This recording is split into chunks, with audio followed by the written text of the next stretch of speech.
Emily, I read this in one sitting. Oh, Lorraine. Honestly, it's so blinking good. And this one here is the I don't know, it's like your soulmate. I know, he really is. We've got the same hair, look. You have got the same hair. Whenever people say, when people used to talk about how people turned into their dogs and looked like them, and I said, no, don't be ridiculous. And I'm actually... But really, Ray has really helped you through a terrible tough time. Yeah, he's kind of changed my life, which sounds like it's overstating it, but it's really not.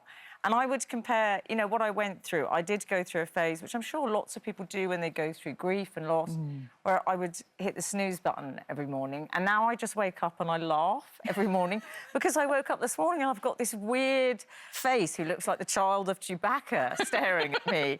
And you can't do anything but laugh. You can't, or smile, or giggle. He's such a tonic. He's I know, fantastic. he really is. And he's silent, he doesn't bark. So he's the best man I've ever lived with because there's no noise. There's no noise at all. And he's always cute. And he smells nice. Now, how did you get your lovely wee dog to smell nice? Because Angus sometimes smells horrific. I'm gonna... Oh, yes, because you have the Border Terrier. Oh, yes. Yes, who would not sit like that. Can we do a play date with them? Oh, definitely. Definitely, they would love that. But it just shows you the power of animals to heal us. Yeah, absolutely. And they really do. And I really wasn't prepared for it because, as I write about in the book, I'd never come from what I call a dog family. Right. And to me, I grew up in a sort of very bohemian, artsy family where we didn't learn to ride bikes. We learned how to sort of charm bailiffs and open bottles of wine. And it was a fabulous sort of kind of benevolent chaos is how I would describe it. Yep. But it meant that we didn't sort of hit those beats that, I guess, what I would consider normal. You know, I would see a Labrador and think, imagine having Tupperware and a Labrador and watching Narnia instead of weird French black and white films. So, yeah, that was always my dream, and I never did that. And my sister did that, my sister Rachael. Yeah. She had the 2 kids and the dog called Giggle, and then we lost her, you know. Too young.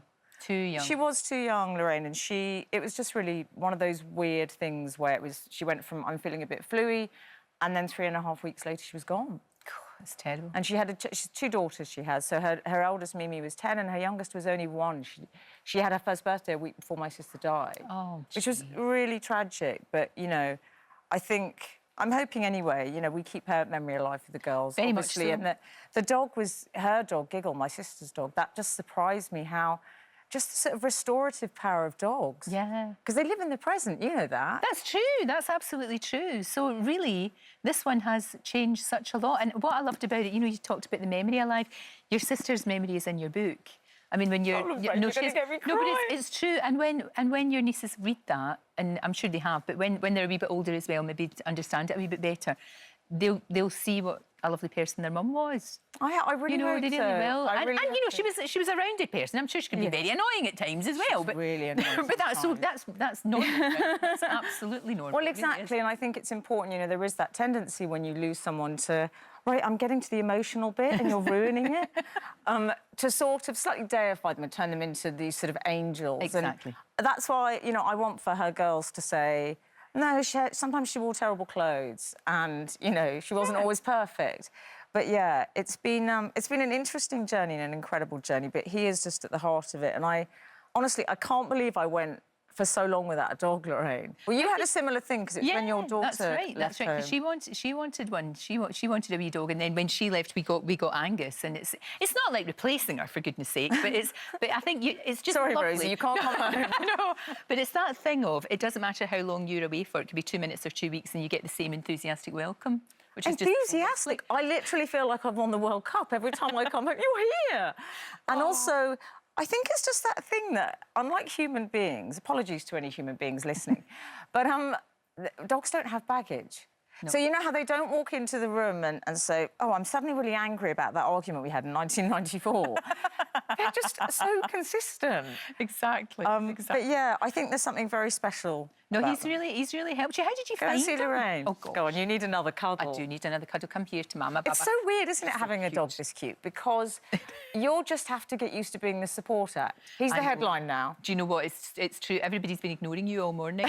We've just been talking to this one. But you've got good pals as well. Pals have helped you too, which is really important. But sometimes, you know, when you shut the door and you're by yourself, if you've got Ray, you're not by yourself.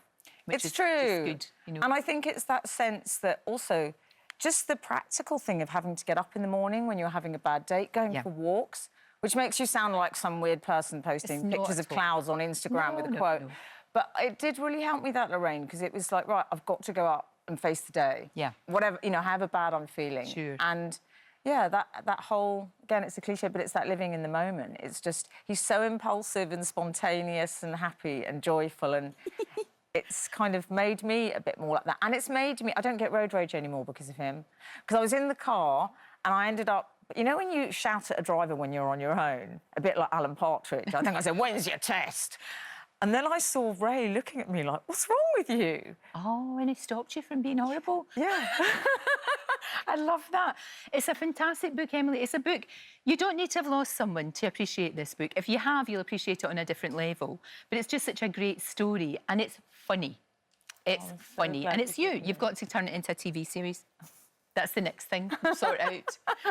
And you can be you. You can I just feel really bad to Frank Skinner, my co-host of the show, because I noticed before I came in there was a big picture of me and him, and underneath it said overcoming grief. Oh. So it looks like, oh no, the hell of working with Frank Skinner. No, he's lovely. You must give him my love and thank you. I will. He's jealous I'm here today. Oh, thank you so much for coming in, and good luck with the book. It's out right now.